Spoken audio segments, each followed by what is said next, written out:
আজকের গল্প টুনটুনি আর বিড়ালের কথা। গৃহস্থের ঘরের পিছনে বেগুন গাছ আছে।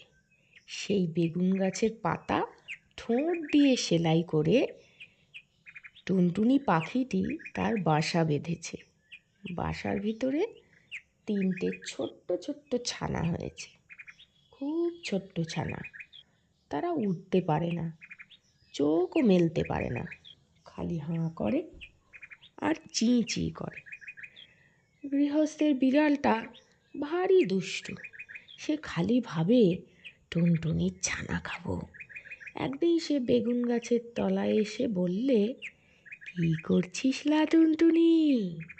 টুনটুনি তার মাথা হেঁট করে বেগুন গাছের ডালে ঠেকিয়ে বললে, প্রণাম হই মহারানী। তাতে বিড়ালনি ভারী খুশি হয়ে চলে গেল। এমনি সে রোজ আসে, রোজ টুনটুনি তাকে প্রণাম করে আর মহারানী বলে। সে খুশি হয়ে চলে যায়। এখন টুনটুনির ছানাগুলি বড় হয়েছে, তাদের সুন্দর পাখা হয়েছে, তারা আর চোখ বুজে থাকে না।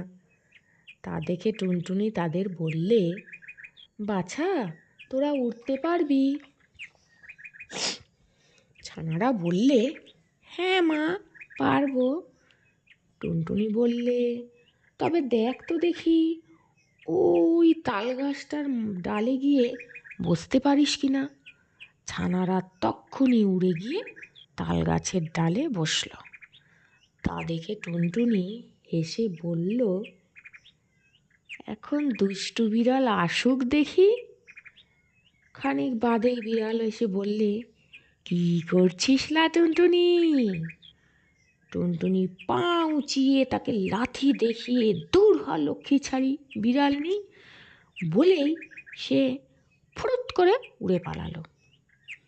দুষ্টু বিড়াল দাঁত খিঁচিয়ে লাফিয়ে গাছে উঠে টুনটুনিকেও ধরতে পারল না, ছানাও খেতে পেল না, খালি বেগুন কাটার খোঁচা খেয়ে নাকাল হয়ে ঘরে ফিরল।